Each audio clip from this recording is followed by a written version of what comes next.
Debate with Smriti Paruthikad. Union of federal States എന്ന് രാജ്യത്തെ വിശേഷിപ്പിച്ചിരിക്കുന്നത് ഭരണഘടനയിലാണ്.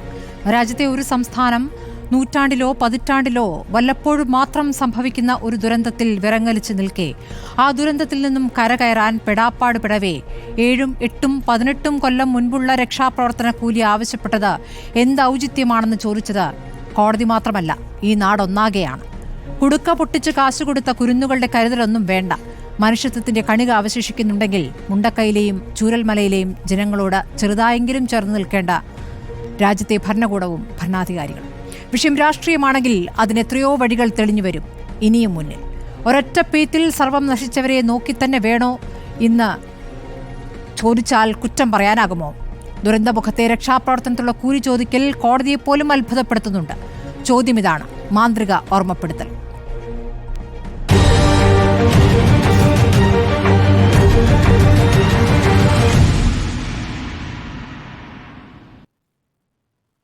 ചർച്ചയിൽ ലീഗ് പ്രതിനിധി അഡ്വക്കേറ്റ് ഷിബു മീരാനാണ്, CPM-ൽ നിന്നും അഡ്വക്കേറ്റ് KS അരുൺകുമാർ, BJP പ്രതിനിധി പ്രശാന്ത് മലവയൽ, ഡോക്ടർ മോഹൻ വർഗീസ് രാഷ്ട്രീയ നിരീക്ഷകൻ എന്നിവരാണ്. ആദ്യം ഞാൻ CPM പ്രതിനിധിയിലേക്ക് പോകുന്നു. അഡ്വക്കേറ്റ് KS അരുൺകുമാർ, ഇന്ന് കോടതി നിരവധി ചോദ്യങ്ങൾ കേന്ദ്രത്തോട് ചോദിക്കുന്നു. ആദ്യത്തെ ദിവസം സംസ്ഥാനത്തെ അതിരൂക്ഷമായി വിമർശിക്കുകയായിരുന്നു ഹൈക്കോടതി ചെയ്തത്.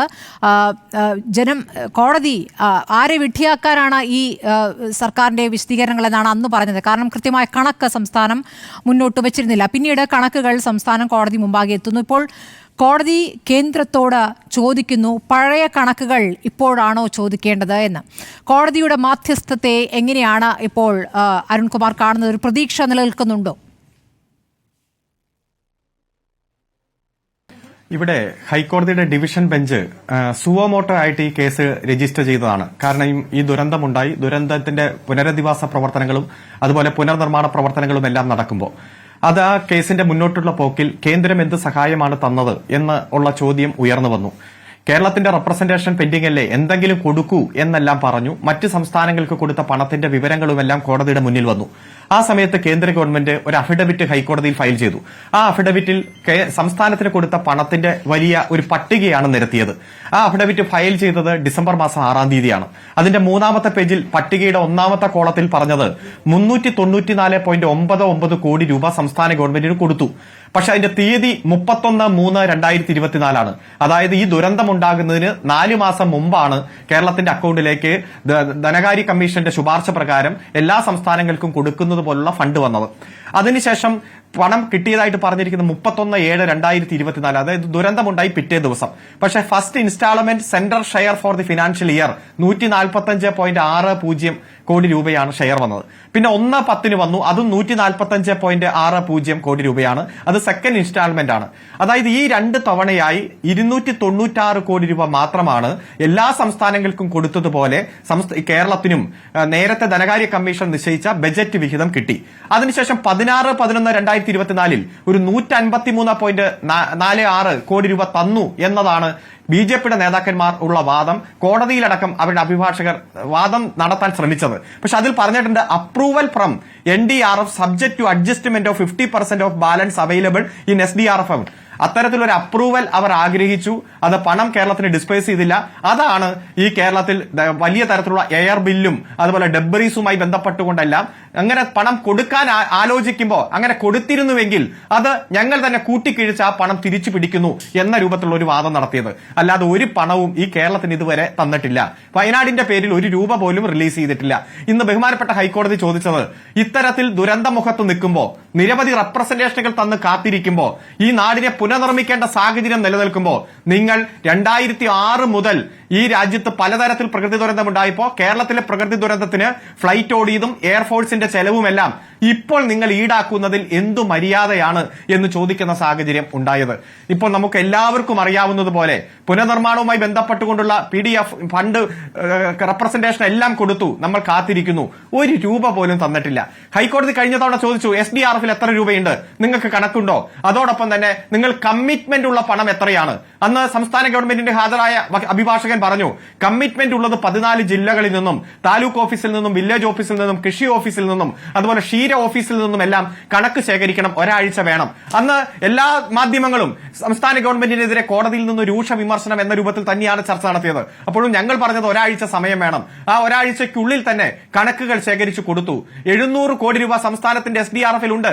പക്ഷെ 638.6 കോടി രൂപ കമ്മിറ്റഡ് ആണ്. കഴിഞ്ഞ 2 കൊല്ലമായി ഈ കേരളത്തിൽ നടന്ന വിവിധ പ്രകൃതി ദുരന്തങ്ങളുമായി ബന്ധപ്പെട്ടുകൊണ്ട് കിട്ടിയ അപേക്ഷകൾ പരിഗണിച്ച്, റോഡുകളുടെ പുനർനിർമ്മാണം അപേക്ഷകൾ പരിഗണിച്ച് ഘട്ടം ഘട്ടമായി റിലീസ് ചെയ്തുകൊണ്ടിരിക്കുന്ന തുകയാണ്. അത് കൊടുത്തു കഴിഞ്ഞാൽ വെറും 61 കോടി രൂപ മാത്രമേ SDRF ഉള്ളൂ എന്നുള്ള സത്യം നമ്മുടെ മുന്നിൽ വന്നു. കോടതി അത് കഴിഞ്ഞ ഡേറ്റിൽ മനസ്സിലാക്കി. കോടതി തന്നെ പറഞ്ഞു ഈ ഫണ്ട് കണക്കില്ല എന്നൊന്നും ഞങ്ങൾ പറഞ്ഞില്ല, കണക്ക് കൊണ്ടുവരാനാണ് പറഞ്ഞത്. ഇപ്പൊ ഞങ്ങൾക്ക് തൃപ്തിപ്പെട്ടിരിക്കുന്നു. ആ ഒരു സാഹചര്യത്തിലാണ് 132 കോടി രൂപയുടെ ബില്ല് കഴിഞ്ഞ 10-20 വർഷത്തെ ദുരിതാശ്വാസ പ്രവർത്തനങ്ങളുമായി ബന്ധപ്പെട്ടുകൊണ്ട് അയച്ചിരിക്കുന്ന കാര്യം നാം കാണുന്നത്. ഇവിടെ മുൻ കേന്ദ്രമന്ത്രി പറഞ്ഞു 3 വാർഡല്ലേ ഒലിച്ചു പോയോളൂ, ഇതത്ര വലിയ ദുരന്തമാണോ എന്ന് പറഞ്ഞു. ഇന്ത്യയിൽ ഉണ്ടായ പ്രകൃതി ദുരന്തങ്ങളുടെ എണ്ണം വലിപ്പം വെച്ച് നോക്കിയാൽ 3ാമത്തെ പ്രകൃതി ദുരന്തമാണ് വയനാട്ടിൽ ഉണ്ടായത്. ഈ കേരളത്തിലുള്ള ഉണ്ടായ പ്രകൃതി ദുരന്തങ്ങളിൽ മരണം, നാശനഷ്ടം വെച്ച് 1ാമത്തെ ഏറ്റവും വലിയ പ്രകൃതി ദുരന്തമാണ് കേരളത്തിൽ ഉണ്ടായത്. ആ ഒരു സാഹചര്യത്തിലാണ് ഇന്നിപ്പോൾ 138 ദിവസം കഴിഞ്ഞു ഈ ഉരുൾപൊട്ടൽ ഉണ്ടായിട്ട്. പ്രധാനമന്ത്രി നമ്മെ വന്ന് കണ്ടു തിരിച്ചു പോയിട്ട് 128 ദിവസമായി. ഏറ്റവും ഡീറ്റെയിൽ ആയിട്ടുള്ള റെപ്രസെന്റേഷൻ കേരളം കൊടുത്തിട്ട് 121 ദിവസമായി. നയാ പൈസ നമുക്ക് തരാതെ നമ്മുടെ SDRF ഫണ്ടിൽ മറ്റു 14 ജില്ലകൾക്ക് വേണ്ടി അനുവദിക്കപ്പെട്ട പണം, ആ പണം തിരിച്ചു പിടിക്കാനും നമ്മളെ ആക്ഷേപിക്കുന്ന തരത്തിൽ കഴിഞ്ഞ 18 കൊല്ലത്തെ ബില്ല് ഇപ്പോൾ അയച്ചിരിക്കുന്ന സാഹചര്യത്തിലാണ് നിശ്ചിതമായിട്ടുള്ള വിമർശനം ഹൈക്കോടതി ഉന്നയിച്ചത്. ഹൈക്കോടതിയുടെ ഇടപെടലിന്റെ ഭാഗമായി അവിടെ തന്നെ കേന്ദ്രത്തിന് വേണ്ടി ഹാജരായ സീനിയർ അഭിഭാഷകന് അണ്ടർടേക്ക് ചെയ്യേണ്ട കാര്യം സ്ഥിതി വന്നിരിക്കുകയാണ്. ഈ വിഷയങ്ങളെല്ലാം കേന്ദ്രത്തിന്റെ മുന്നിൽ വീണ്ടും അവതരിപ്പിക്കും. SDRF നിയമത്തിലും അതുപോലെ NDRF നിയമത്തിലും റിലാക്സേഷൻ വരുത്തിക്കൊണ്ട് തന്നെ പണം അനുവദിക്കാൻ പാകത്തിനുള്ള ഇടപെടൽ നടത്തും എന്ന് പറയേണ്ടി വരുന്ന ഒരു സാഹചര്യമുണ്ട്. ഇത് കേരളം ഒറ്റക്കെട്ടായി ചോദിക്കുകയാണ്, എന്താ കേരളം ഇന്ത്യയുടെ ഭാഗമല്ലേ എന്ന് വീണ്ടും വീണ്ടും ചോദിക്കേണ്ട സാഹചര്യം ഈ കേരളത്തോടുള്ള ഈ തെറ്റായ ഏറ്റവും മോശമായിട്ടുള്ള സമീപനത്തിന്റെ ഭാഗമായി നമ്മൾ വീണ്ടും വീണ്ടും ചോദിച്ചുകൊണ്ടിരിക്കുകയാണ്. ശരി, കേന്ദ്ര അവഗണനയ്ക്കെതിരെ പ്രതിപക്ഷത്തിനും ഒരേ നിലപാടാണെങ്കിലും സംസ്ഥാന സർക്കാരും വേണ്ട കാര്യങ്ങൾ ചെയ്യുന്നില്ല, പുനരധിവാസ പ്രവർത്തനം വൈകുന്നു എന്നുള്ള വിമർശനമാണ് പ്രതിപക്ഷത്തിനുള്ളത്. ഇപ്പോഴുള്ള കോടതിയുടെ വിമർശനങ്ങളെ എങ്ങനെ പ്രതിപക്ഷം കാണുന്നു എന്ന് അഡ്വക്കേറ്റ് ഷിബു മീരാൻ പറയും. ഷിബു മീരാൻ, ഇന്നത്തെ കോടതിയുടെ വിമർശനങ്ങളെ, കേന്ദ്രത്തിനോടുള്ള വിമർശനങ്ങളെ എങ്ങനെ കാണുന്നു? 2016 2017 വർഷങ്ങളിലെ ദുരന്തങ്ങളുടെ എയർലിഫ്റ്റിംഗ് ചാർജുകൾ ഓർമ്മപ്പെടുത്തിക്കൊണ്ടാണ് ഒക്ടോബർ 22 കേന്ദ്രം കത്തയച്ചത്. ആ കത്തിപ്പോൾ പുറത്തു വന്നിരിക്കുന്നു. സ്മൃതി, കേരളത്തോട് കേന്ദ്രം സ്വീകരിക്കുന്ന ഈ സമീപനത്തിൽ നമുക്ക് അത്ഭുതമില്ല, അതിനകത്ത് പുതുതായി ഒന്നുമില്ല. ഇപ്പോൾ ഇവിടെ CPM-ന്റെ പ്രതിനിധി ശരിയായി സൂചിപ്പിച്ചതുപോലെ ഈ ദുരന്തത്തെക്കുറിച്ച് കേരളത്തിലെ മാധ്യമങ്ങൾ ചോദിച്ചപ്പോൾ ഒരു നാടാകെ ഒലിച്ചുപോയി എന്നും നിങ്ങൾ പറയരുതേ, അവിടെ 2-3 വാർഡുകളിലെ അപകടം സംഭവിച്ചിട്ടുള്ളൂ എന്ന് ഒരു മുൻ കേന്ദ്രമന്ത്രി BJP നേതാവ് പറഞ്ഞതിലൂടെ അവരുടെ ആറ്റിറ്റ്യൂഡ് വളരെ വ്യക്തമാണ്. ഇപ്പോൾ കേരളത്തിന് അടിയന്തരമായി സഹായം ആവശ്യമുള്ള ഈ ഘട്ടത്തിൽ നമ്മളെ തേടി വരുന്നത് പിന്നെ ഈ വൈസ് മാർഷലിൻ്റെ 132 കോടി രൂപ 2018 പ്രളയം മുതൽ പുറകോട്ട് പോയാലുള്ള ഒരു വലിയ ബില്ലാണ് നമ്മളെ തേടി വരുന്നത്. 2018 പ്രളയകാലത്ത് നമുക്ക് തന്ന 89,540 ടൺ അരി, ആ അരിയുടെ ബില്ല് നമുക്ക് തന്നു. അത് നമ്മൾ തിരിച്ചടച്ചില്ലെങ്കിൽ നമ്മുടെ റേഷൻ സബ്സിഡി നിർത്തലാക്കും, അതല്ലെങ്കിൽ നിങ്ങളുടെ ഈ SDRF ഫണ്ടിൽ വെട്ടിക്കുറക്കും എന്ന് ഭീഷണിപ്പെടുത്തിയവരാണിവർ. അപ്പോൾ ഇവരുടെ ആറ്റിറ്റ്യൂഡ് വളരെ കൃത്യമാണ്.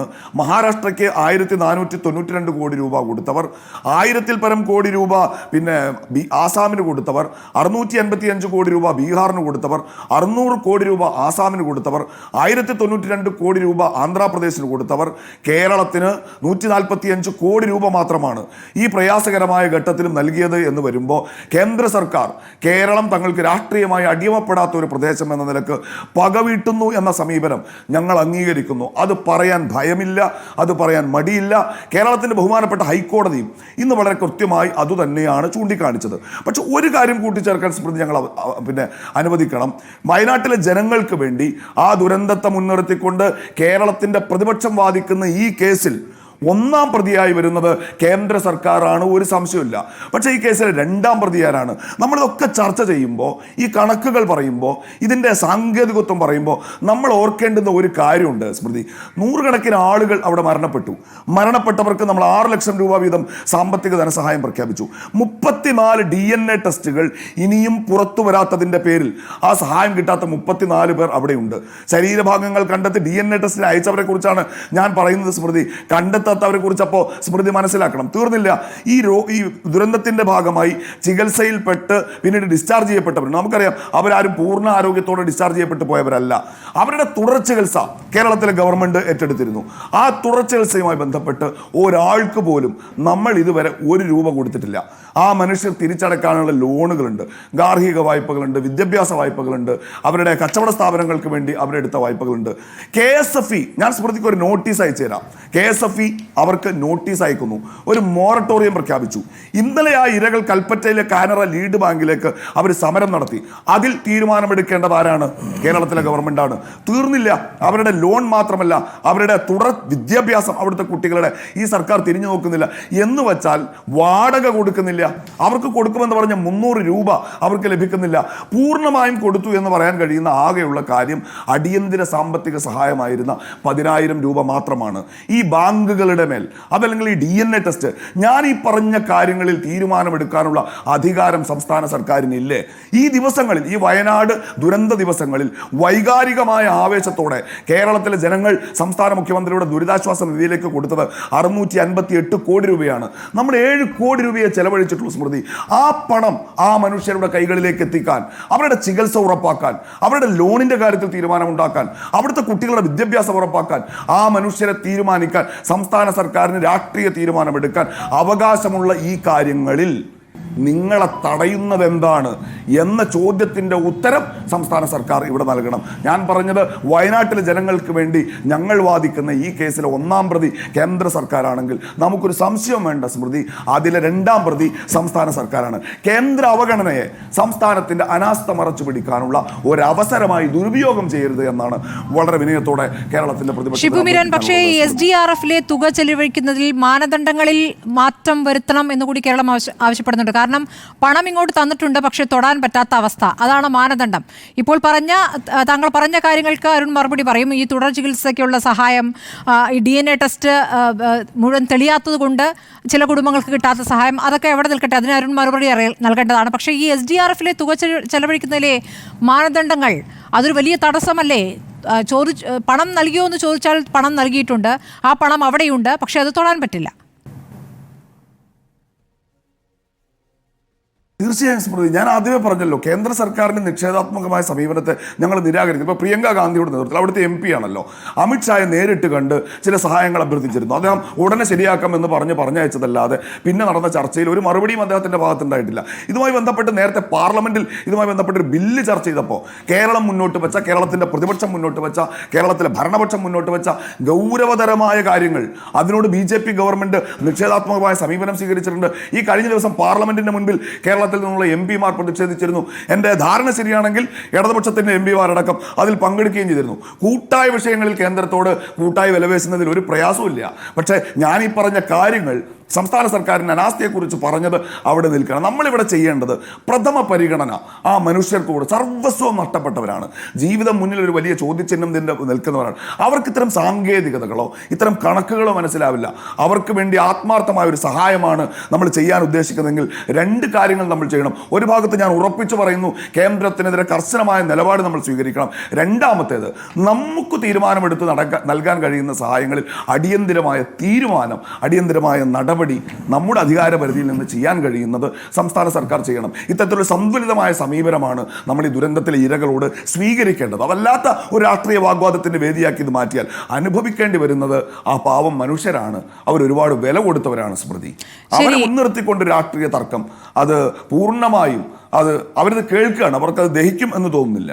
ശരി, ഡോക്ടർ മോഹൻ, BJP-യിൽ നിന്നും അഡ്വക്കേറ്റ് P. കൃഷ്ണദാസ് ചർച്ചയിൽ പങ്കെടുക്കും. അതിനുമുമ്പ് ഡോക്ടർ മോഹൻ വർഗീസിലേക്ക്. ഡോക്ടർ മോഹൻ വർഗീസ്, ഇപ്പോൾ സംസ്ഥാന സർക്കാർ ആവർത്തിച്ചാവശ്യപ്പെട്ടിട്ടും, കേരളം ഒന്നാകെ ഒരുമിച്ചാവശ്യപ്പെട്ടിട്ടും കേന്ദ്രത്തിൽ നിന്നും സഹായം വൈകുന്നു. അതേസമയം മറ്റ് സംസ്ഥാനങ്ങൾക്ക് വാരിക്കോരി നൽകുന്നതും നമ്മൾ കാണുന്നുണ്ട്. നമുക്ക് ഒരുപാട് സാങ്കേതിക തടസ്സങ്ങളാണ് പറയുന്നത്. ഇപ്പോൾ കോടതിയും കേന്ദ്രത്തിന്റെ നടപടിയിൽ അത്ഭുതം കൂറുകയാണ്. എങ്ങനെ വേണം ഇതിനെ കാണാൻ? സ്മൃതി, ഈ വിഷയത്തിൻ്റെ പിന്നിൽ ഒരു കാരണവശാലും കേന്ദ്ര സംസ്ഥാന തർക്കം ഉണ്ടാകരുതായിരുന്നു. ഫിസ്ക്കൽ ഫെഡറലിസത്തിന് അനന്തമായ സാധ്യതയാണ് ഭാരതത്തിലുള്ളത്. ഒരു ദുരന്ത മുഖത്ത് ഒരു കാരണവശാലും കേന്ദ്രം രാഷ്ട്രീയമായി ഇതിനെ കാണിക്കുകയോ സംസ്ഥാനം കേന്ദ്രത്തിനെതിരെ രാഷ്ട്രീയമായി പരാതി പറയുകയോ ചെയ്യുന്ന ഒരു അന്തരീക്ഷം ആരോഗ്യപരമല്ല. കേരളത്തെ സംബന്ധിച്ചിടത്തോളമല്ല, ഒരു ഫെഡറൽ വ്യവസ്ഥിതിയെ സംബന്ധിച്ചിടത്തോളം ആരോഗ്യപരമല്ല. ഇവിടെ നോക്കൂ, ഇവിടെ നമ്മുടെ ഭരണഘടനയുടെയും അതിൻ്റെ നടത്തിപ്പിൻ്റെയും രക്ഷയ്ക്കായി എത്തിയിരിക്കുന്നത് ദുരന്തമുഖത്ത് കോടതിയാണ്. കോടതി ആദ്യം കേരള സർക്കാരിനോട്, സംസ്ഥാന ഹൈക്കോടതി സ്വമേധയാ ഈ വിഷയം ടേക്കപ്പ് ചെയ്യുകയാണ്, സോമോട്ടോ എടുക്കുകയാണ്. എന്നിട്ട് സംസ്ഥാന സർക്കാരിനോട് വ്യക്തമായ കണക്കുകൾ ഹാജരാക്കാൻ ആവശ്യപ്പെടുകയാണ്. അപ്പോഴാണ് നമ്മൾ മനസ്സിലാക്കുന്നത് 700 കോടി രൂപയോടടുപ്പിച്ചുള്ള എമൗണ്ടാണ് SDRF ആയിട്ട് തുകയുള്ളത്. അത് പക്ഷേ പൂർണ്ണമായി ചിലവാക്കാനാവാത്ത ടൈഡപ്പാണ്. അപ്പോൾ അതിൽ തന്നെ കേവലം 60 കോടിയോളം രൂപ മാത്രമേ ചിലവാക്കാനാവൂ. അതുമാത്രമല്ല 120 കോടി നമുക്ക് ചിലവാക്കാവുന്നതുണ്ട്. പക്ഷേ ചില നിബന്ധനകൾ, ചില കാര്യങ്ങൾ, ചില റൂൾസിനകത്ത് കുറച്ച് സുതാര്യത, കുറച്ച് ലിബറലായിട്ട് കണ്ടെങ്കിൽ മാത്രമേ ആ 120 കോടി ചിലവാക്കാനൊക്കൂ. അങ്ങനെ 120 കോടിയും 61 കോടിയും ചേർന്ന് 181 കോടി രൂപ ദുരന്ത ബാധിതരായ ആളുകളുടെ പുനരധിവാസത്തിനും മറ്റ് ക്രമീകരണങ്ങൾക്കുമായി ചിലവാക്കാവുന്ന തുകയാണ്.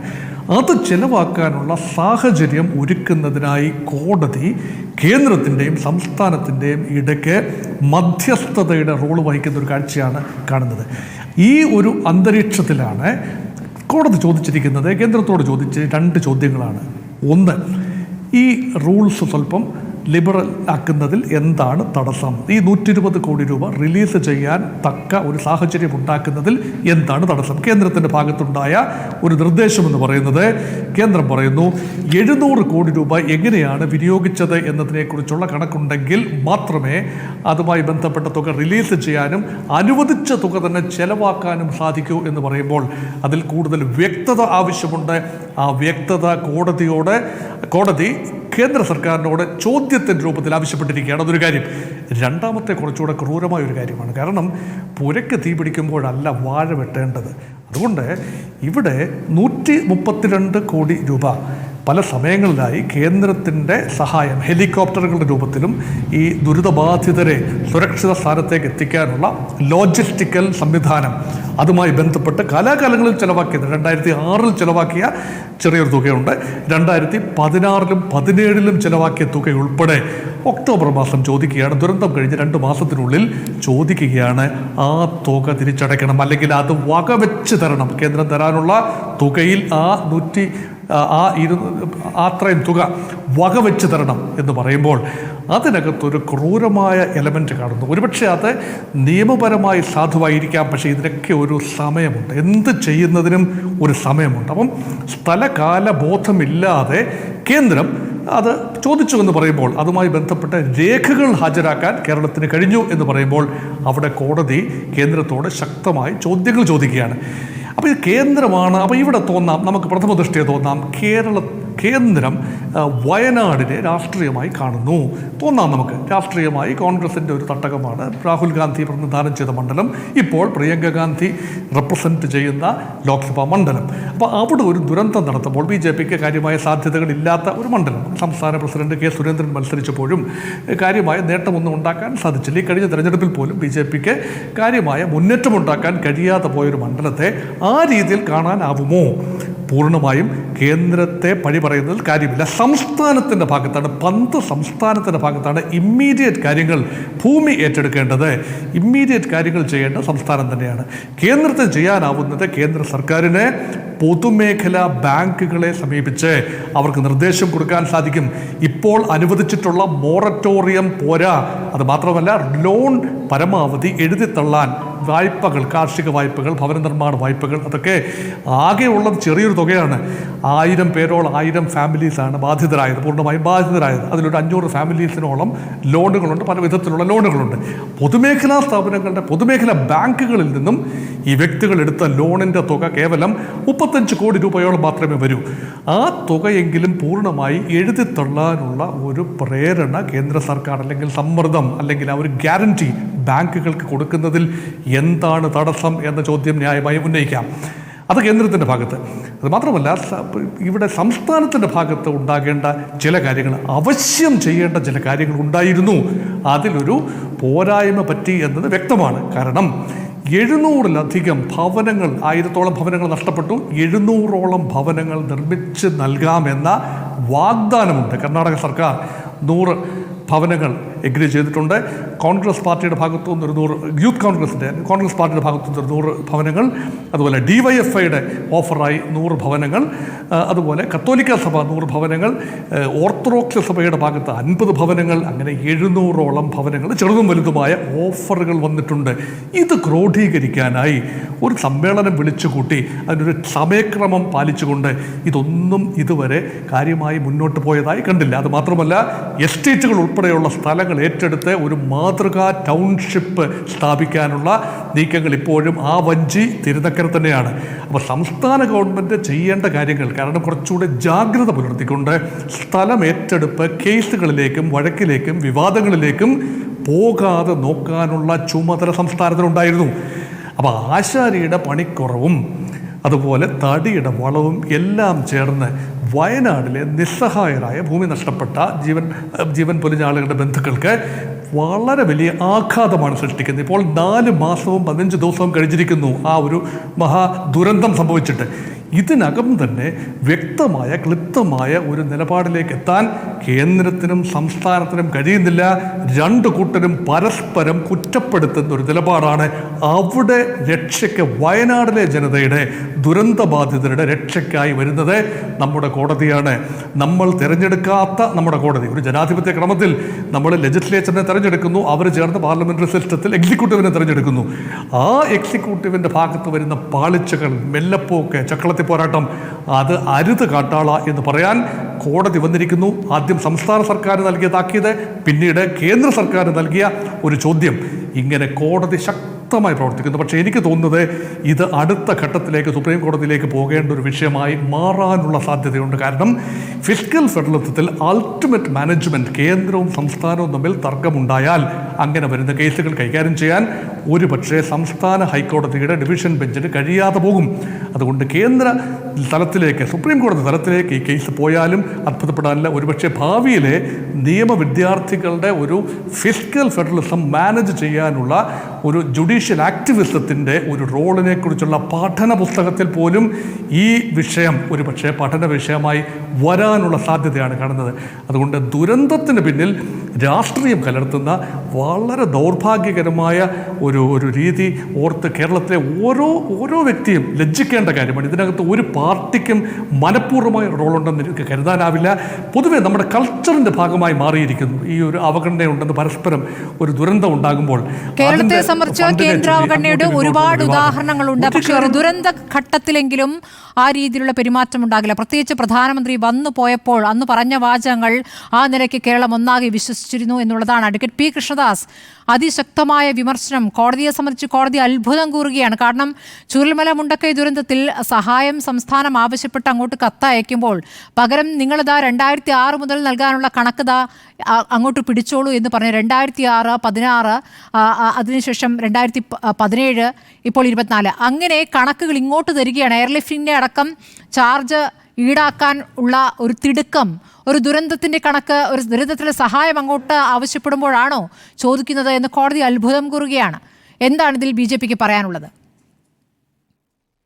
ബഹുമാനപ്പെട്ട കോടതി ഇന്ന് ചോദിച്ചു എന്ന് പറയുന്ന ചോദ്യം സ്വാഭാവികമായും കഴിഞ്ഞ 11-ാം തീയതി സംസ്ഥാനം കൊടുത്തിട്ടുള്ള ഒരു അഫിഡവിറ്റിലും ഒപ്പം ഇന്നലെ സംസ്ഥാന ഗവൺമെന്റ് കൊടുത്തിട്ടുള്ള മറ്റൊരു അഫിഡവിറ്റിലും പറഞ്ഞിട്ടുള്ള ഈ എയർലിഫ്റ്റുമായി ബന്ധപ്പെട്ടുകൊണ്ടുള്ള ബില്ലും അതിനെ സംബന്ധിച്ചുള്ള ഡീറ്റെയിൽസിനെ സംബന്ധിച്ചാണ് കോടതി ഈ സമയത്താണോ ചോദിക്കുക എന്നുള്ളൊരു ചോദ്യം ഉന്നയിച്ചിട്ടുള്ളത്. അതിനെ സംബന്ധിച്ച് ഇനി ഗവൺമെന്റിന്റെ ഭാഗത്ത് നിന്ന് അതിന്റെ വിശദീകരണങ്ങൾ വരട്ടെ, നമുക്ക് ആ ഘട്ടത്തിൽ അത് പരിശോധിക്കാം. പക്ഷെ അതിലൊരു ചെറിയ കാര്യമുള്ളത്, ഈ ബില്ലുമായി ബന്ധപ്പെട്ടുകൊണ്ട് അതിന് ഏതെങ്കിലും ഒരു കട്ട് ഓഫ് ഡേറ്റ് ഇതിന് ഇത്രാം തീയതിക്കുള്ളിൽ കൊടുക്കണം എന്നുള്ളതിനെ സംബന്ധിച്ചുള്ള യാതൊരു കാര്യവും ആ ബില്ലിനകത്തില്ല. മാത്രമല്ല ഈ ബില്ല് സാധാരണ നിലക്ക് ഒരു സർക്കാർ സംവിധാനം ഏതെങ്കിലും ഒരു ഡ്യൂ ഉണ്ടാകുമ്പോൾ ആ ഡ്യൂവിനെ സംബന്ധിക്കുന്ന ബില്ല് കൊടുക്കുന്നത് അതുവരെയുള്ള ഡ്യൂസ് ആ ഡിപ്പാർട്ട്മെന്റുമായി ബന്ധപ്പെട്ട് അതിനകത്ത് മെൻഷൻ ചെയ്യുക എന്നുള്ളതിന്റെ അടിസ്ഥാനത്തിലാണ്. അത് ഇത്രാം തീയതിക്കുള്ളിൽ കൊടുത്തില്ലെങ്കിൽ സംസ്ഥാനത്തിന് എന്തെങ്കിലും കുഴപ്പമുണ്ടാകും, അങ്ങനെ ഒരു സ്റ്റേറ്റ്മെന്റ് ആ ഭാഗത്ത് ആ ഓർഡർ വായിക്കുന്ന സമയത്തോ അതിന്റെ ബില്ല് വായിക്കുന്ന സമയത്തോ ഒരു ഘട്ടത്തിലുമില്ല. കേന്ദ്രം അയച്ചു എന്ന് പറയുന്ന, അല്ലെങ്കിൽ ഡിഫൻസ് മിനിസ്ട്രി അയച്ചു എന്ന് പറയുന്ന ബില്ല് 2006 7/2/2006 മുതൽ ഇങ്ങോട്ടേക്ക് ഏതാണ്ട് ഇപ്പോഴുള്ള ഏറ്റവും ലേറ്റസ്റ്റ് ആയിട്ടുള്ള ബില്ല് വരെയുള്ള ചേരുന്നതാണ്. ഈ 132 കോടി രൂപയുടെ. അതിൽ 13.5 കോടി രൂപയാണ് ഇപ്പോഴത്തെ ഈ ദുരന്ത നിവാരണ പ്രവർത്തനവുമായി ബന്ധപ്പെട്ടുകൊണ്ടുള്ള ബില്ല് അതിൽ വരുന്നത്.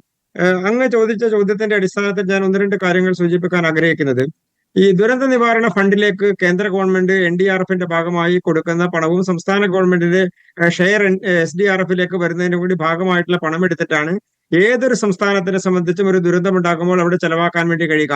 അത് തമിഴ്നാടിനെ സംബന്ധിച്ചാണെങ്കിലും മഹാരാഷ്ട്രയെ സംബന്ധിച്ചാണെങ്കിലും ഗുജറാത്തിനെ സംബന്ധിച്ചാണെങ്കിലും മറ്റേതൊരു സംസ്ഥാനത്തെ സംബന്ധിച്ചാണെങ്കിലും അങ്ങനെ മാത്രമേ ചെലവാക്കാൻ കഴിയൂ. അത് കൊടുക്കുന്ന തീയതിയെ സംബന്ധിച്ചാണ് പിന്നെ ഒരു നമുക്കൊരു ആശങ്ക ഉണ്ടാകേണ്ട സാഹചര്യമാണ്. അതിൽ ഞാൻ ശ്രീ മോഹൻ വർഗീസിന്റെ നിരീക്ഷണങ്ങളോട് ഞാൻ യോജിക്കുകയാണ്. ഒരു പ്രധാനപ്പെട്ട കാരണം NDRF ആ തരത്തിൽ ഒരു ദുരന്തമുണ്ടാകുന്ന സമയത്ത് കേന്ദ്ര ഗവൺമെന്റ് NDRFന്റെ ഭാഗമായി ഫണ്ട് SDRFിലേക്ക് മാറ്റുകയാണ് ചെയ്യുന്ന സാഹചര്യം ഉണ്ടാകുന്നത്. ഇവിടെയും 30-ാം തീയതി ഉണ്ടായിട്ടുള്ള ദുരന്തത്തിന് 31-ാം തീയതി തന്നെ 145 കോടി രൂപ മാറ്റിയിട്ടുണ്ട്. അതിൽ എത്ര കോടി രൂപ സംസ്ഥാന സർക്കാർ ചെലവഴിച്ചിട്ടുണ്ട് എന്നുള്ളതിനെ സംബന്ധിച്ച് സംസ്ഥാന സർക്കാർ നാളിതുവരെയുള്ള ചെലവിനെ സംബന്ധിക്കുന്ന ഒരു അഫിഡവിറ്റ് ഹൈക്കോടതിയിൽ കൊടുത്തതിൽ പറയുന്നത് 77.9 കോടി രൂപ ചെലവാക്കിയിട്ടുണ്ട് എന്നുള്ളതാണ്. അതിനെ സംബന്ധിച്ചുള്ള മറ്റൊരു കണക്ക് സൂചിപ്പിക്കുന്നത് സംസ്ഥാനത്തിന്റെ കയ്യിൽ 700.5 കോടി രൂപ ഇപ്പോൾ നിലവിൽ സംസ്ഥാനത്തിന്റെ കയ്യിലുണ്ട്. 638 കോടി രൂപ 2022-ലെയും 2023-ലെയും പ്രളയ കാലഘട്ടത്തിലോ അല്ലെങ്കിൽ മഴക്കെടുതി കാലഘട്ടത്തിലോ ഉണ്ടായിട്ടുള്ള റോഡുകളുടെ പുനരുദ്ധാരണവുമായി ബന്ധപ്പെട്ടുകൊണ്ടുള്ള വർക്കുകൾക്ക് വേണ്ടി മാറ്റിവെച്ചിട്ടുണ്ട് എന്നതാണ്.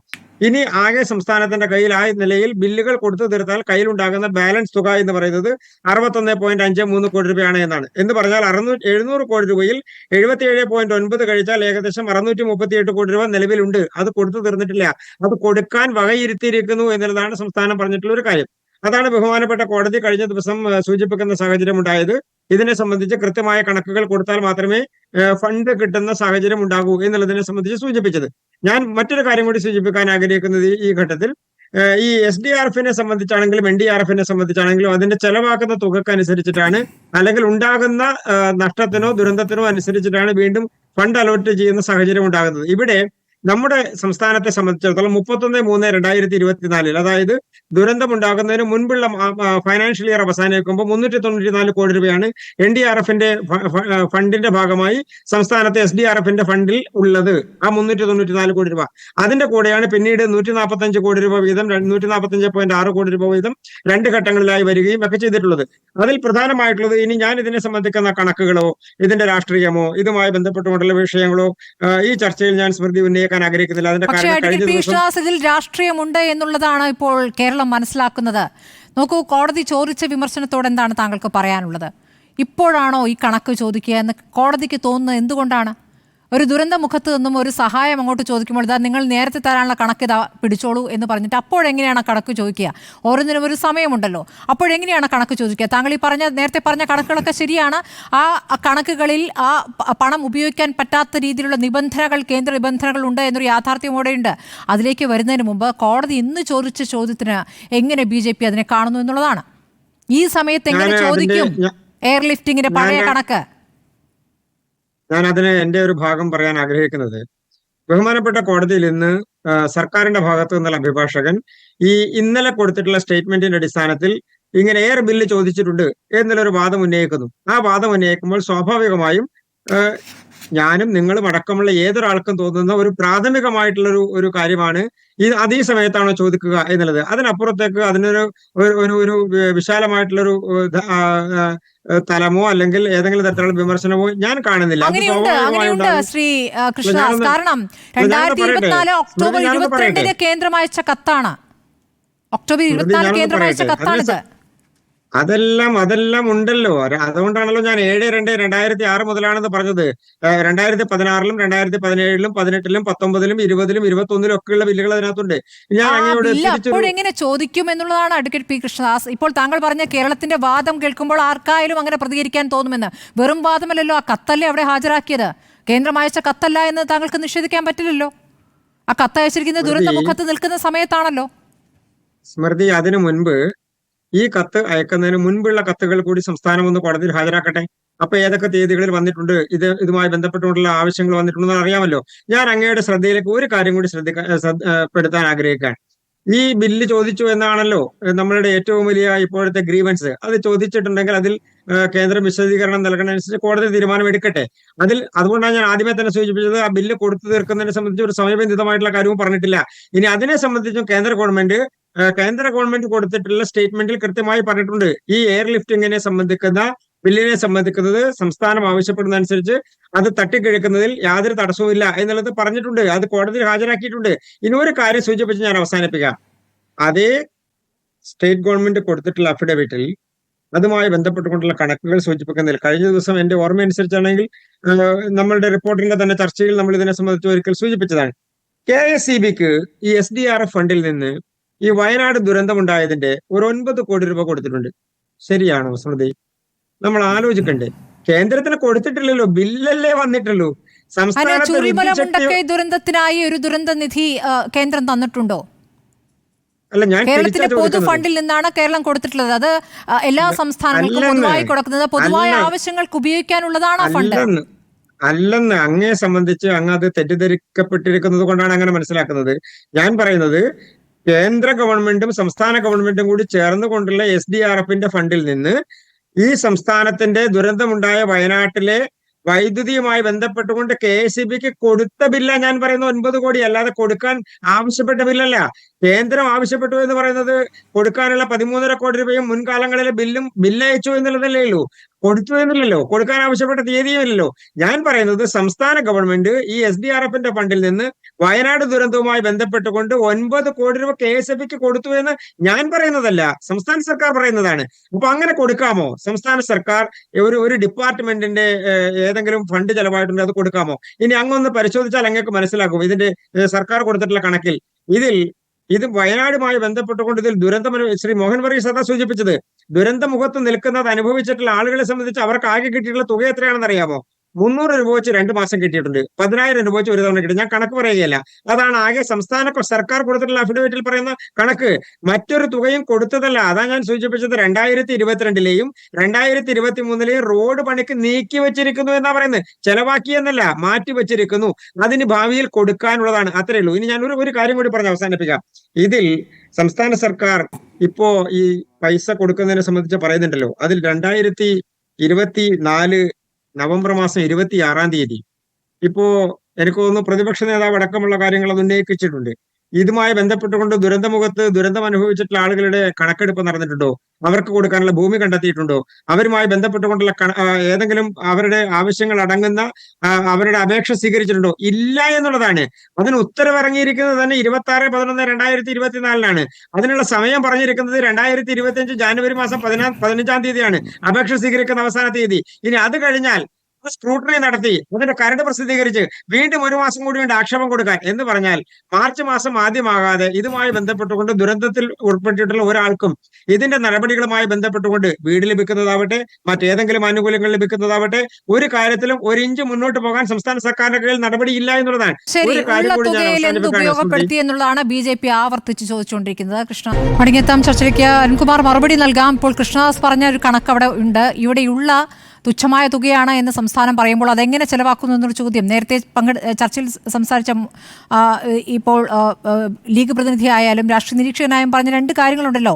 ഇപ്പോൾ ഇവിടെ അടിയന്തരമായ സഹായം കിട്ടേണ്ട ഒരു വിഭാഗമുണ്ട്. ഇപ്പോൾ DNA ടെസ്റ്റുമായി ബന്ധപ്പെട്ട് ഇനിയും DNA ടെസ്റ്റ് റിസൾട്ട് വരാതെ കാത്തിരിക്കുന്ന അവരുടെ കുടുംബങ്ങൾക്കുള്ള സഹായം, തുടർ ചികിത്സയ്ക്കുള്ള സഹായം, ബാങ്ക് വായ്പ എഴുതിത്തള്ളുന്നതുമായി ബന്ധപ്പെട്ട് സർക്കാരിന് തന്നെ ഇടപെടാവുന്ന ചില കാര്യങ്ങൾ, ഇതിലൊക്കെ സംസ്ഥാനം എന്തു ചെയ്തു എന്ന ചോദ്യവുമുണ്ട്.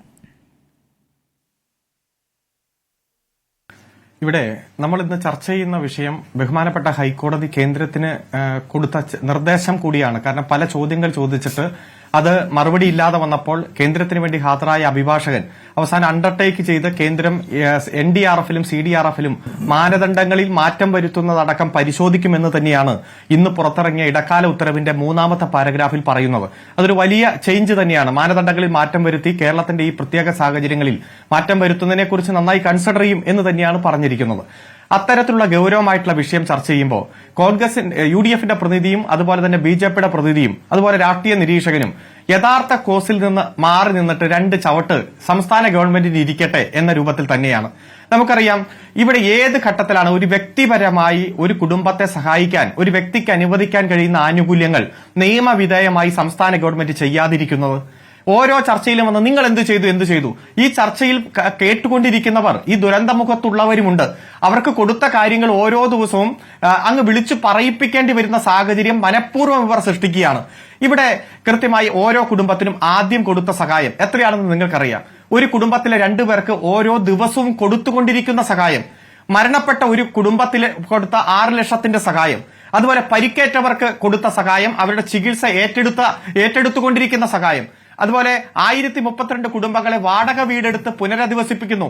ആ വീടുകൾക്ക് കൊടുത്തുകൊണ്ടിരിക്കുന്ന വാടക, ഇതെല്ലാം മുഖ്യമന്ത്രിയുടെ ദുരിതാശ്വാസ നിധിയിൽ നിന്നും SDRFൽ നിന്നും മാനദണ്ഡങ്ങൾക്ക് വിധേയമായി അനുവദിക്കാവുന്ന തുകയും കൊടുത്തുകൊണ്ടിരിക്കുന്നു. പിന്നെ ഇവിടെ ലീഗിന്റെ പ്രതിനിധി പറയാണ് സ്കൂളുകൾ എല്ലാം കുട്ടികളുടെ വിദ്യാഭ്യാസം 1 മാസത്തിനുള്ളിൽ മുഴുവൻ കുട്ടികൾക്കും സ്കൂളിൽ പോകാനുള്ള സാഹചര്യം ഒരുക്കി. അത്തരത്തിൽ ചെയ്യാവുന്നതിന്റെ മാക്സിമം ഗവൺമെന്റ് ചെയ്തു. ഗവൺമെന്റിനെ സംബന്ധിച്ചിടത്തോളം ആ ദുരന്തമുഖത്ത് നിൽക്കുന്നവരുടെ കണ്ണീരൊപ്പുക എന്നത് തന്നെയാണ് ലക്ഷ്യം. പക്ഷെ ഇവിടെ ചില മാനദണ്ഡങ്ങളുണ്ട്. ഒരു വീട് നഷ്ടപ്പെട്ടാൽ ആകെ കൊടുക്കാൻ കഴിയുക 1,20,000 1 കിലോമീറ്റർ റോഡ് നഷ്ടപ്പെട്ടാൽ കൊടുക്കാൻ കഴിയുക 75,000 എങ്ങനെയെങ്കിലും ആ 1,20,000 കൊടുത്ത് നിങ്ങൾ വീട് പണതോ എന്നാണോ പറയേണ്ടത്? അങ്ങനെ പറഞ്ഞാൽ ആ കുടുംബത്തിന് എന്ത് ചെയ്യാൻ കഴിയും? എല്ലാം നഷ്ടപ്പെട്ടവരല്ലേ. അപ്പോൾ കൃത്യമായി സ്ഥലം കണ്ടെത്തി അവിടെ കൃത്യമായി ഒരു ടൗൺഷിപ്പ് പണിയാനുള്ള പാക്കേജ് ഉണ്ടാക്കി, പ്ലാൻ ഉണ്ടാക്കി, കൃത്യമായി എല്ലാവരെയും പുനരധിവസിപ്പിക്കണം. അവിടെ ആവാസ വ്യവസ്ഥ സംരക്ഷിക്കണം. അതിന് ഓരോരുത്തരെയും കാണണം. ഏത് തരത്തിലുള്ള പുനരധിവാസമാണ് നിങ്ങൾ ആഗ്രഹിക്കുന്നത് എന്ന് ചോദിച്ച് മൈക്രോ പ്ലാൻ ഉണ്ടാക്കണം. ഇത്തരത്തിലുള്ള പ്രക്രിയയുമായിട്ട് മുന്നോട്ട് പോയിക്കൊണ്ടിരിക്കുകയാണ്. നിങ്ങൾക്ക് എല്ലാം അറിയാം. State level crisis management committee നിരവധി തവണ യോഗം ചേർന്നു. 30 പ്രോപ്പർട്ടി കണ്ടെത്തി. കാരണം അവിടെ ദുരന്തം അനുഭവിച്ച ജനങ്ങളെ ഒരുമിച്ച് പാർപ്പിക്കാൻ കഴിയുന്ന പാകത്തിലുള്ള സ്ഥലം കണ്ടെത്തി. 30 പ്രോപ്പർട്ടി, അതിൽ നിന്ന് 10 എണ്ണം ഏറ്റവും അനുയോജ്യമായിട്ട് കണ്ടെത്തി.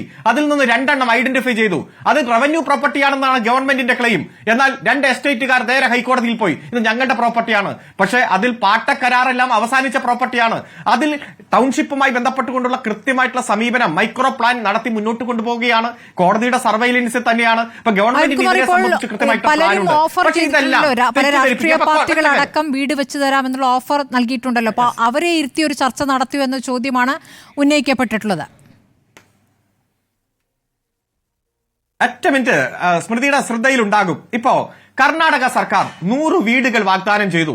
പക്ഷെ കേരള ഗവൺമെന്റിന്റെ ഭാഗത്തുനിന്നും ഒരു മറുപടിയുമില്ല എന്ന് പറഞ്ഞ് ബ്രേക്കിംഗ് വാർത്ത എല്ലാ ചാനലുകളിലും. ഡിസംബർ മാസം 6-ാം തീയതി Karnataka chief secretary Kerala chief secretary വിളിച്ചിട്ട് പറയുകയാണ് ഇങ്ങനെ ഞങ്ങൾക്ക് പ്ലാൻ ഉണ്ട്. അപ്പോൾ തന്നെ നന്ദി പറയുന്നു. ഓക്കെ, ഔദ്യോഗികമായിട്ടുള്ള കമ്മ്യൂണിക്കേഷൻ വരട്ടെ എന്ന് പറയുന്നു. ഡിസംബർ 9 സംസ്ഥാന ഗവൺമെന്റിന് കത്ത് കിട്ടുന്നു. ഡിസംബർ 10 തന്നെ മുഖ്യമന്ത്രി മറുപടി കൊടുക്കുകയാണ്. ആ മറുപടിയിലെ വാചകമാണ് പുനരധിവാസത്തിനായി ഒരു ടൗൺഷിപ്പാണ് വിഭാവനം ചെയ്യുന്നത്. അതിനുള്ള ഭൂമി ഏറ്റെടുത്ത ശേഷം ഏകീകൃത സ്വഭാവമുള്ള പ്ലാൻ തയ്യാറാക്കി വീട് നിർമ്മാണം ആരംഭിക്കും. അതാണ് ഗവൺമെന്റ് ഉദ്ദേശിക്കുന്നത്. അതുമായി ബന്ധപ്പെട്ട് നന്ദി പറഞ്ഞ് ആ പ്ലാനിനെ കുറിച്ചുള്ള വിവരം 10-ാം തീയതി കൊടുക്കുക. 24 മണിക്കൂറിനുള്ളിൽ മറുപടി കൊടുത്തിട്ട് ആ 10-ാം തീയതി ഡിസംബർ 10 ഉച്ച കഴിഞ്ഞ് ബ്രേക്കിംഗ് ന്യൂസ്, സംസ്ഥാന ഗവൺമെന്റ് പ്രതികരിച്ചേ ഇല്ല. കോൺഗ്രസ് ഗവൺമെന്റ് സ്പോൺസർ ചെയ്തത്, സംസ്ഥാന ഗവൺമെന്റ് പ്രതികരിച്ചില്ല. ഇവർക്ക് വാർത്തയുണ്ടാക്കുകയാണ് ലക്ഷ്യം. അങ്ങ് വീണ്ടും വീണ്ടും ചോദിച്ചല്ലോ BJP പ്രതിനിധിയോട്, ഈ വയനാടുമായി ബന്ധപ്പെട്ടുകൊണ്ട് നിങ്ങൾ എന്തെങ്കിലും കൊടുത്തോ? അപ്പൊ BJP പ്രതിനിധി പറയും അഫിഡവിറ്റ് ഉണ്ട്, സംസ്ഥാനത്തിന്റെ അഫിഡവിറ്റ് ഉണ്ട്, കേന്ദ്രത്തിന്റെ അഫിഡവിറ്റ് ഉണ്ട്. വീണ്ടും BJP പ്രതിനിധിയോട് വീണ്ടും ചോദിക്കുകയാണ്, ഈ വയനാടുമായി ബന്ധപ്പെട്ടുകൊണ്ട് ഇത്രയും വലിയ ദുരന്തം നടന്നിട്ട് നിങ്ങൾ 5 പൈസ കൊടുത്തോ? നിങ്ങൾ ആദ്യം പറഞ്ഞത് റെപ്രസെന്റേഷൻ കിട്ടിയില്ല, കൃത്യമായിട്ടുള്ള ആപ്ലിക്കേഷൻ കിട്ടിയില്ല എന്നാണ്. ഓഗസ്റ്റ് മാസം 17-ാം തീയതി കൃത്യമായിട്ടുള്ള ആപ്ലിക്കേഷൻ നിങ്ങൾക്ക് കിട്ടി.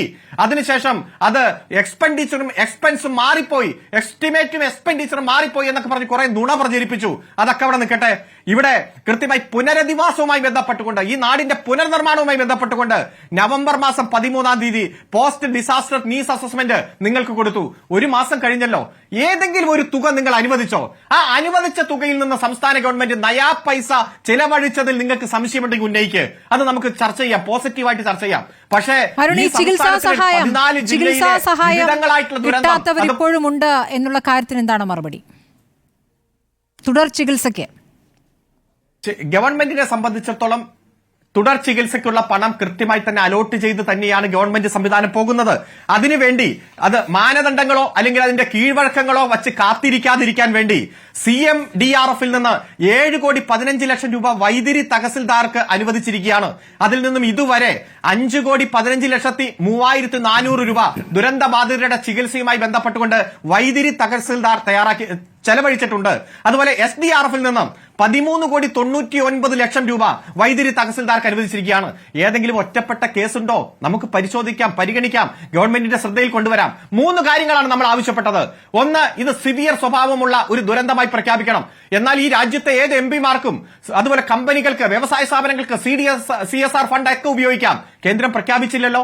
2, അവിടുത്തെ ബാങ്കുകൾ കടം എഴുതി തള്ളണം. സെക്ഷൻ 13 NDRF നിയമപ്രകാരം കേന്ദ്ര ഗവൺമെന്റ് ബാങ്കുകളുടെ കൺസോർഷ്യത്തോട് ഒരു വാക്ക് പറഞ്ഞാൽ മതി, എഴുതി തള്ളണം നിയമപ്രകാരം. പറഞ്ഞില്ലല്ലോ. എന്താണ് പറയാൻ മറുപടി? എന്നാൽ കേരള ബാങ്ക് അടക്കമുള്ള ബാങ്കുകൾ ആ ദുരന്തമുണ്ടായി ഒരാഴ്ചക്കകം ആ കടം മുഴുവൻ എഴുതി തള്ളിയല്ലോ, അവരുടെ കടം.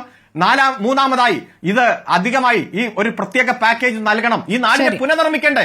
ഈ രാജ്യത്തിന്റെ പാർലമെന്റ് ഉണ്ടാക്കിയ നിയമപ്രകാരം 1,20,000 രൂപയ്ക്ക് കേരളത്തിൽ ഒരു വീട് പണിയാൻ കഴിയുമോ? 1 കിലോമീറ്റർ റോഡ് 75,000 രൂപയ്ക്ക് പണിയാൻ കഴിയുമോ? അപ്പോ നമുക്ക് കൂടുതൽ പണം കിട്ടണം, അതിനുവേണ്ടി ഒരു സ്പെഷ്യൽ പാക്കേജ് വേണമെന്ന് പറയുമ്പോൾ ഈ 3 കാര്യങ്ങളോടും കണ്ണടച്ച് മൗനം പാലിച്ച് 138 ദിവസമായി അതിൽ ഒരു തരത്തിലും അനുവദിക്കാതെ നമ്മെ ആക്രമിച്ചുകൊണ്ടിരിക്കുന്നവർ വന്ന് ചാനൽ ചർച്ചകളിൽ പറയും, ഏത് കേരളത്തിന്റെ കയ്യിലിരിക്കുന്ന ഫണ്ടിൽ നിന്ന് നിങ്ങൾ ചെലവഴിച്ചോ. അതാണ് ബഹുമാനപ്പെട്ട ഹൈക്കോടതിയിൽ പറഞ്ഞത്. 700 കോടി രൂപ കയ്യിലുണ്ട്.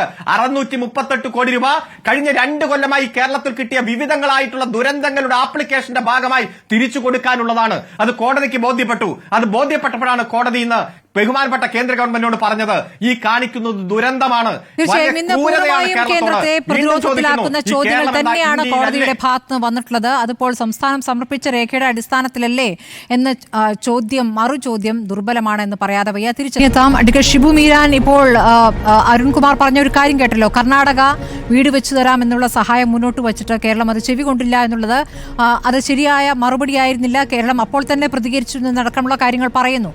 അപ്പോൾ ഇതിലൊരു തെറ്റിദ്ധാരണ ഉണ്ടാക്കാൻ പ്രതിപക്ഷം ശ്രമിക്കുന്നുണ്ടോ? തീർച്ചയായും സ്മൃതി, അരുണിന് മറുപടി പറയുന്നതിന് മുൻപ് ഇവിടെ BJPയുടെ പ്രതി ചർച്ചയിലുണ്ട്. ഞാനിത് പറഞ്ഞില്ലെങ്കിൽ പിന്നെ എന്നെപ്പോലെ BJP എന്ന് അരുൺകുമാർ പറയുന്നതുകൊണ്ടാണ്. ഈ സാങ്കേതികതയാണ് പറഞ്ഞത്. ഞാൻ 3 കാര്യങ്ങൾ പറയാം. 2017 ഗുജറാത്തിന് സ്പെഷ്യൽ റിലീഫ് പാക്കേജ് കൊടുത്തിരുന്നു. 2021 അവിടെ തൗക്ട എന്ന് പേരുള്ള ഒരു ചുഴലിക്കാറ്റടിച്ചപ്പോൾ പ്രധാനമന്ത്രി അങ്ങോട്ട് പാഞ്ഞു പോയി 1000 കോടി കൊടുത്തിരുന്നു. ഈ കഴിഞ്ഞ വർഷം 83 പേർ മരിച്ച ഒരു പ്രളയത്തിലും സ്പെഷ്യൽ റിലീഫ് എന്ന നിലക്ക് പണം കൊടുത്തിരുന്നു. ഗുജറാത്തിനോട് കാണിക്കുന്ന ഈ അനുഭാവം ഈ ദുരന്തകാലത്തും കേരളത്തിന് ഇങ്ങനെ ബില്ല് കൊടുത്തിട്ട് ഞങ്ങൾ ബില്ല് തന്നല്ലേ എന്ന് പറയുന്ന ക്രൂരത, ഇവരുടെ പൊളിറ്റിക്കൽ ആറ്റിറ്റ്യൂഡ് കൃത്യമാണ്. ഇത് രാഷ്ട്രീയമായ പകപോക്കലാണ്. ഇനി അരുൺകുമാർ, ഞങ്ങൾ ഈ സംസ്ഥാന സർക്കാരിനെ ചവിട്ടാനും കുത്താനൊന്നും നിൽക്കല്ല സ്മൃതി, അങ്ങനെ കാണരുത്. അവിടെ മനുഷ്യർക്ക് വീടുകൾ നഷ്ടപ്പെട്ടല്ലോ. കർണാടക സർക്കാർ പ്രഖ്യാപിച്ച, നേരത്തെ ഇവിടെ സൂചിപ്പിച്ചതുപോലെ മുസ്ലിം ലീഗ് അടക്കം പ്രഖ്യാപിച്ച 700 വീടുകളുടെ ഓഫർ നമുക്കുണ്ട്. നമ്മൾ ആദ്യം 30 പേരുടെ പട്ടിക, പിന്നെ അത് 20 പിന്നെ അത് 10 ഒടുവിൽ അത് 2 ഈ 2 ഭൂമികളുടെ മേൽ കേസുണ്ട് സ്മൃതി. അത് നമ്മൾ ഭൂമി തെരഞ്ഞെടുത്തതിന് ശേഷം വന്ന കേസുകളല്ല. നമ്മൾ തെരഞ്ഞെടുത്തത് കേസിൽ പെട്ടുകിടക്കുന്ന ഭൂമിയാണ്. ആ കേസ് ഇപ്പോൾ ഹൈക്കോടതിയിലാണ്. സ്വാഭാവികമായും ആ എസ്റ്റേറ്റുകാർ തോറ്റാൽ അവർ സുപ്രീം കോടതി തർക്കം ഉള്ള ഭൂമിയിലാണ്. ഭൂമി ഏറ്റെടുക്കുകയാണ് ചെയ്തത് സംസ്ഥാന സർക്കാർ. തെറ്റാണ്. ഞാൻ പറയാം സ്മൃതി. ഇതിനകത്ത് എൻ്റെ പ്രശ്നം ഈ പൊളിറ്റിക്കൽ വിൽ പവറിൻ്റെ പ്രശ്നമാണ്. ഞങ്ങളിപ്പോൾ 100 വീടുകൾക്ക് ഞങ്ങളുടെ പാർട്ടി തീരുമാനിച്ചത് സ്ഥലം വാങ്ങി വീട് പണിയാമെന്നാണ്. ഇനി നിസ്സാരമായ ഒരു കാര്യം ഞാൻ സ്മൃതിയോട് പറയാം. സ്മൃതി CPMൻ്റെ പ്രതിയോട് അത് ചോദിക്കും. ഈ ചൂരൽമലയ്ക്ക് അപ്പുറത്ത് 300 കുടുംബങ്ങൾ താമസിക്കുന്ന ആളുകൾ കൃഷിക്കൊക്കെ പോകുന്ന ഒരു പ്രദേശമുണ്ട്. ഈ ദുരന്തത്തെ തുടർന്ന് നമ്മൾ അങ്ങോട്ടുള്ള വൈദ്യുതി വിച്ഛേദിച്ചിരിക്കുകയാണ്. അവിടെ കൃഷിഭൂമിയിലേക്ക് നിരന്തരമായ ആളുകൾ പോകുന്നുണ്ട്. വന്യമൃഗ ശല്യമുണ്ട്. ഞാൻ പറയുന്നത് ഈ വൈദ്യുതി പുനഃസ്ഥാപിക്കുന്നതിൽ ഇവിടുത്തെ KSEBക്ക് ഒരു റോളില്ല. അവർക്ക് ചെയ്തുകൂടെ? കോതമംഗലത്ത് നിന്ന് കഴിഞ്ഞ ദിവസം നമ്മൾ കേട്ട വാർത്ത അധികം വൈകാതെ വയനാട്ടിൽ നിന്ന് കേൾക്കുമെന്നാണ് അവിടുത്തെ ദുരന്തത്തിലെ ഇരകളോട്, ആ പാവപ്പെട്ട മനുഷ്യരോട് സംസാരിക്കുമ്പോൾ അവർ പറയുന്നത്. ഇവിടെ സ്കൂളിൻ്റെ കഥ പറഞ്ഞല്ലോ. ചൂരൽമലയിലെ LP school, Vellarmala higher secondary school, ഫർണിച്ചറുകൾ കൊടുത്തത്, ആ സ്കൂളുകൾ പുനഃസ്ഥാപിക്കാൻ ഈ കേരളത്തിലെ സന്നദ്ധ സംഘടനകൾ കക്ഷി രാഷ്ട്രീയം മറന്ന് മറ്റെല്ലാ വിഭാഗീയതയും മാറ്റിവെച്ച് ഈ സംസ്ഥാന സർക്കാരിനെ കൈ അയച്ച് സഹായിച്ചിട്ടുണ്ട്. ഇവർ ഈ പറയുന്ന വാടക സ്മൃതി അത് ലഭിക്കുന്നില്ല പൂർണ്ണമായിട്ടും. 2 ആളുകൾക്ക് 300 രൂപ ലഭിക്കാത്തവരാണ് അവർ കൂടുതൽ. ഈ ദുരിതകാലത്ത് ഈ കഷ്ടപ്പാടിനിടയിൽ കയ്യിൽ നിന്ന് ചെലവഴിക്കേണ്ട ഗതികേടാണ് ചൂണ്ടിക്കാണിക്കുന്നത്. മറുപടി ചുരുക്കി പറയണം, ബാക്കി 2 പേർക്ക് പോകാനുള്ളതാണ്. അല്ല, വ്യക്തതയോടെ ഈ ദുരന്തത്തിൽപ്പെട്ട ഇന്ന കുടുംബത്തിന് കിട്ടിയിട്ടില്ല. പേര് പറയാൻ ബുദ്ധിമുട്ടുണ്ടെങ്കിൽ നിങ്ങൾ എന്തെങ്കിലും അതിന്റെ ഒരു ഐഡന്റിഫിക്കേഷൻ പറഞ്ഞാൽ മതി.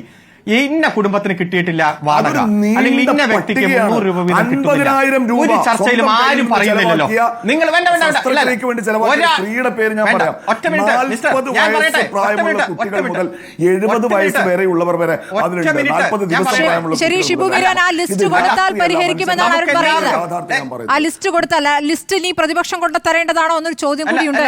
ഷിബു മിസ്റ്റർ ഒന്നല്ല ഒറ്റ മിനിറ്റ് മിസ്റ്റർ ഷിബു, നമ്മുടെ എല്ലാ ഉത്തരവാദിത്തമാണ്, മാധ്യമങ്ങളുടെ ഉത്തരവാദിത്തമാണ്, ഭരണപക്ഷം പ്രതിപക്ഷം എല്ലാവരുടെയും ഉത്തരവാദിത്തമാണ്.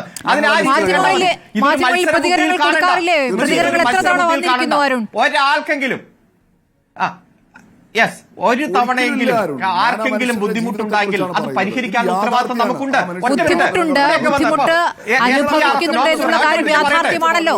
അവിടെയാണല്ലോ സംസ്ഥാനവും ആവർത്തിച്ച് കേന്ദ്രത്തോട് ചോദിച്ചുകൊണ്ടിരിക്കുന്നത്. അതിൽ ഇപ്പോൾ ചെയ്യാവുന്ന കാര്യങ്ങളെല്ലാം ചെയ്തു കഴിഞ്ഞു എന്നൊരു തോന്നൽ കേരളത്തിനുണ്ടോ എന്നൊരു ചോദ്യം ഉണ്ടല്ലോ. അതുണ്ടോ അരുൺ? സംസ്ഥാന സർക്കാരിനുണ്ടോ? ചെയ്യാവുന്ന എല്ലാം ചെയ്തു എന്നാണ് പറയുന്നത്. പറയട്ടെ ഇവിടെ ബി.ജെ.പിയുടെ പ്രതീതി എന്ന് പറയുന്നു KSEBക്ക് പൈസ കൊടുത്തില്ലേ, KSEBക്ക് പൈസ. മറ്റൊരാൾ പറയുന്നു എന്ത് KSEB അവിടെ ഒന്നും ചെയ്യുന്നില്ല. ഈ SDRF നോംസ് പ്രകാരം KSEBക്കും വാട്ടർ അതോറിറ്റിക്കും എല്ലാം ഉണ്ടായ നഷ്ടം പരിഹരിക്കാൻ പണം കൊടുക്കാം. ആ നോംസ് പ്രകാരം മാത്രമേ പോയിട്ടുള്ളൂ. നിങ്ങൾ ഏതെങ്കിലും നിയമവിരുദ്ധതയുണ്ട് ചൂണ്ടിക്കാണിക്ക്. ഈ ചാനൽ ചർച്ചയിൽ വന്ന് പറയുന്നതല്ലാതെ മറ്റൊന്നും ചെയ്യുന്നില്ലല്ലോ. ഞാൻ സൂചിപ്പിച്ചത് കുറവുകൾ ഉണ്ടെങ്കിൽ നമുക്ക് പരിഹരിക്കണം. ഏറ്റവും കൂട്ടായിട്ട് അവിടെ പുനരധിവാസം പൂർത്തീകരിക്കണം. ഇവിടെ പ്രധാനപ്പെട്ട പലരും വാഗ്ദാനം ചെയ്തിട്ടുണ്ടല്ലോ. ആ വാഗ്ദാനം ചെയ്തവർ വന്ന് ആ വീട് നിർമ്മിക്കണമെങ്കിൽ നമുക്ക് അതനുസരിച്ച് കൃത്യമായി ആ ഭൂമി ഏറ്റെടുക്കണം. ഇവിടെ കേസ് കൊടുത്തു.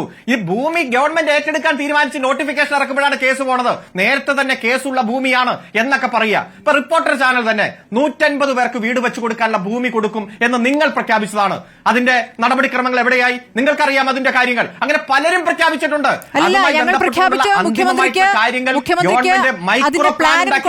അതിൽ സർക്കാരല്ലേ അതിൽ തീരുമാനമെടുക്കേണ്ടത് അരുൺ?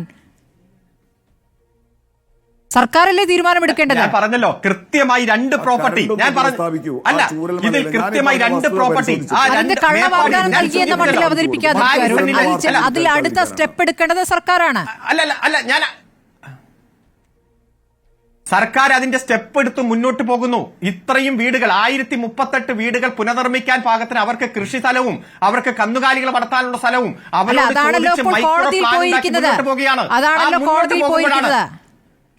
അതെ കോടതിയിൽ അല്ല, ഇത്രയും പേരെ ഒരുമിച്ച് പുനരധിവസിപ്പിക്കാനും അവർ തമ്മിൽ പാർഷ്യാലിറ്റി ഇല്ലാതെ വിവേചനമില്ലാതെ മുന്നോട്ട് പോകുവാനും ഉള്ള സാഹചര്യം ഒരുക്കാനായിട്ട് ഗവൺമെന്റ് മുന്നോട്ട് പോകുമ്പോൾ കോടതിയിൽ പോയാൽ ആ കേസ് കോടതി അഡ്രസ് ചെയ്തു. അത് സ്റ്റേ ഒന്നുമില്ല. അതുമായി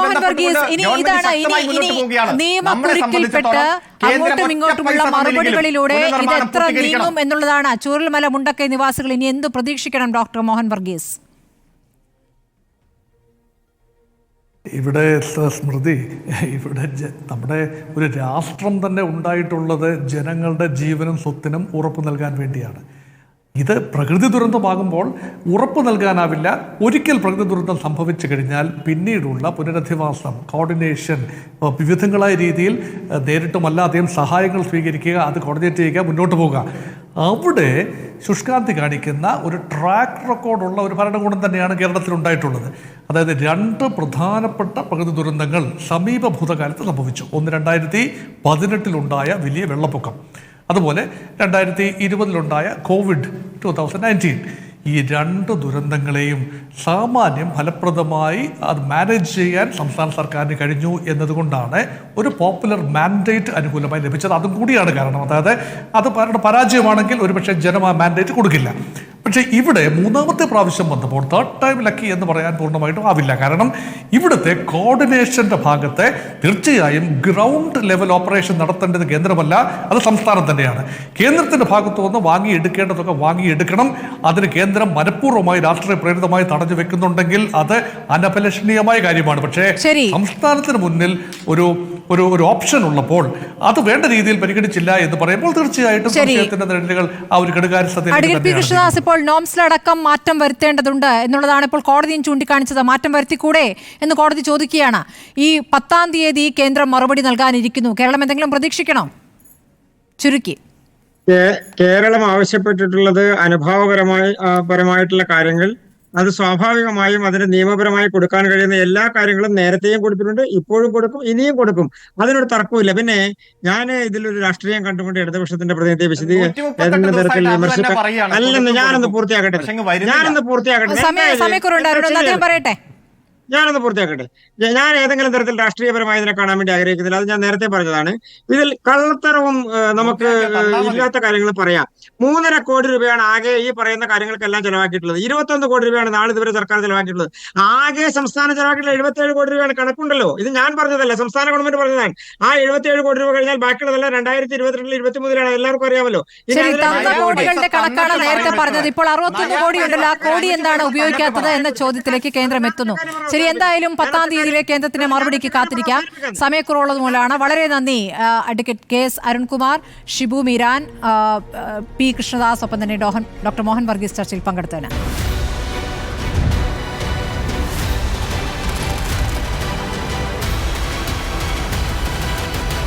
ഡിബേറ്റ് വിത്ത് സ്മൃതി പരുത്തിക്കാട്.